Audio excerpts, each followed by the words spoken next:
Guys, I hope you're doing well. Today, we're gonna go over a recent still life set I shot for my portfolio using the Elinchrom app and ELC. I found a bottle I used at my local supermarket and loved the colors. I thought it would work extremely well in a minimalistic set using a monochromatic backdrop. So I went to the hardware store and bought a couple of paper sheets in both green and pink. I wasn't exactly sure if I wanted to match the backdrop to the label or to the liquid. When I got home, I tried both colors and in my opinion the pink was looking much better. It was visually more pleasing and it worked with the product better as well. At first, I thought I'd create a rather traditional setup with just one glass, one bottle, and the backdrop. However, the more I was looking at the set, the more I felt like it was lacking something to be really portfolio worthy. So I started thinking what I could change or add to the set to make it look better. And suddenly I remembered a shot I did for my girlfriend a while back. For this shot I had her lay on her back on the floor and then I flipped the image upside down. Because she's got her legs up on a stair, you don't really know how to look at the image, if it's really upside down or not. So why not try and do something similar here? So I took the bottle and flipped it upside down. I'm gonna leave the glass the way it is, so when the image is flipped upside down, we don't really know if it's the bottle that's upside down or the glass. With the set in place, I can now adjust my composition. To make it as easy as possible, I like to connect my D810 to my laptop and then use the live view mode in Capture One.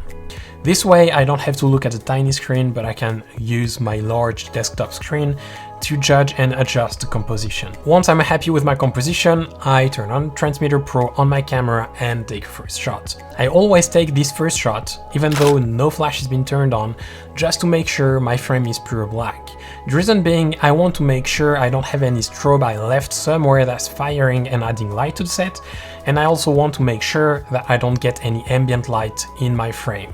When lighting such a set, my goal is not to use as many lights as possible.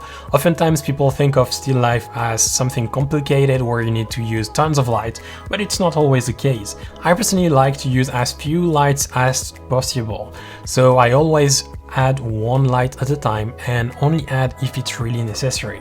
The first light I'm using here is an ELC 125. Instead of putting it on the light stand somewhere and take a shot, move it somewhere else, take a shot, see if it's working, move it somewhere else, I like to walk around my set with the head in my hand and look where it looks best using the modeling light. In this case, I think it was working quite well when lit from above, so I boomed my ELC 125 and placed it above my set. With my ELC 125 in place, I can now take a first shot. But to make the power adjustment of the flash easier, I switched my Transmitter Pro to TTL mode. So this way I can get a first reading and then switch back to manual and fine-tune the settings manually. And from there, I didn't touch the camera or Transmitter Pro anymore. When I shoot still life, I like to have the possibility of compositing different images together in post-production. To make it as easy as possible, I want to avoid moving the camera even the slightest bit. Using the Elinchrom app, I took the power of my strobe from my iPhone. And if you don't have an iPhone, don't worry, there is an app for macOS and Windows as well. In this case, this prevented me from using a ladder to go up and change the power on my ELC 125 or risk moving my camera. So here I tweaked the power of the ELC 125 because while TTL does give good first reading, it usually requires some fine-tuning. To make things even easier, I used Capture Pilot to connect to Capture One and trigger my camera. So this way I don't have to touch the camera, I don't have to go back and forth between my desk and the set, and I can do everything right from my phone. I can trigger my camera, change its settings, and then use the Elinchrom app to adjust anything on my flash. The combination of both apps is truly a game changer for still life photography. With that said, looking at the image, I felt like the lighting was a bit harsh for what I was looking for. So I switched the 21cm dish for a Snaplux Recta box. You may think that the Recta is not large enough to create a soft and wrapping light, but relative to our subject size in this case, it's plenty large enough to create a soft, pleasing and wrapping light. With the Recta installed, I had to tweak the power because the Recta is going to eat a bit more light than the 21cm dish, and when the power was adjusted, I felt like the result was much better than before. However, the reflection on the bottom of the bottle was kind of bothering me, so I used a polarizing filter on my camera to cut down the reflection on the bottom of the bottle. So far, I think the result was looking nice, but nice is definitely not something we want to settle for. So I decided to try and add another light. This time I took an ELC 500, and just like for the first one, I walked around with the strobe in my hand to find where it was looking the best. You may wonder why, when I add a new strobe to my set, I'm always putting on a 21cm reflector. The reason is actually quite simple. The 21cm reflector creates a hard light, and hard lights makes it easier to see light direction.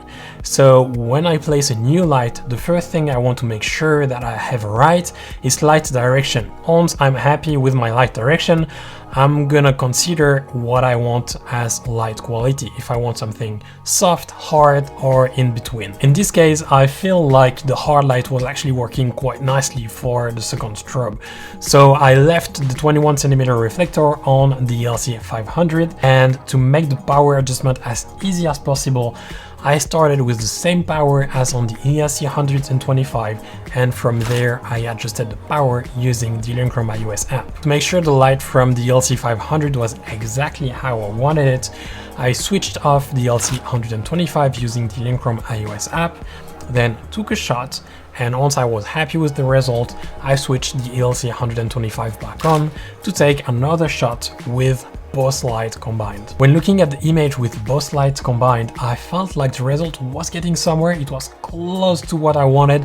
However, the label on the right side of the frame, it was a bit too bright to my taste. So I added 20-degree grid to the ELC 500, and then I refined the position of the ELC 500 to get it exactly how I wanted. Despite the grid and adjusting the ELC 500 position, I still felt like it was too bright on the label, so I added a flag in between the bottle and the strobe to cut some light off the label. Obviously, adding the grid and a flag in between, I had to adjust the power to make sure everything was still looking on point. Now the glass was just empty, which doesn't add anything to the picture, and the bottle is upside down, but the glass doesn't really do much for the picture being just laid flat. So I decided to add something below the glass to make it look as it was not really laid flat but moving around. I then poured some tonic into the glass so it would make more sense, and I felt like we could probably make something a bit fancier to really match the bottle. So I decided to add some raspberries, which is still pink, so matching the color palette, and to make it even fancier, I added a small tiny branch of rosemary, so I was again still in the color palette using green. Obviously a drink like that without ice is not a drink, so I added a few ice cubes. I didn't have acrylic ice cubes, so I used true ice cube and had to kind of hurry before the ice was melting to take my pictures. With the styling done, I felt like the image was really coming together. However, looking closely at the picture, you can clearly see that the label is in focus, but everything else is not so sharp. The solution is actually quite simple. It is focus stacking. In this case, I had to take about 7 to 8 shots to have everything perfectly sharp. To combine all the shots together, I used Elinchrom Focus, which makes the process really easy, especially as there is a plugin for Capture One. One small but important tip when shooting for focus stacking is make sure that your strobes are in normal mode and not in action mode. The action mode is great when you need a short flash duration, but the normal mode is much better to make sure the color and the power output of your flash are going to be stable from shot to shot. I could have stopped there and call it a day and probably be happy with the image I had at the time. However, I felt like adding some movement of some sort to the image would make the upside down feel even more believable. So obviously I wasn't going to move around the background or the bottle. The only thing left was the glass, or the liquid in the glass. I took out all the ice cubes from the liquid and then changed my strobes back to action mode and took a few shots when dropping the ice cube into the liquid. I managed to capture 2 to 3 images with splashes, and this is also one reason why I love being able to trigger and adjust everything from my iPhone, is when you don't have an assistant. being able to adjust the flashes and trigger your camera from your phone makes the whole world much easier. After that I had the splashes and the images for focus stacking, I was left with a bit of work in Capture One and Photoshop to get to the final result. I hope you enjoyed the video and that it will inspire you to give still life a try. For more videos like this, don't forget to subscribe to the Elinchrom channel, and to learn more about the Elinchrom iOS app or the Elinchrom ELC, head over to elinchrom.com. Thanks for watching, bye!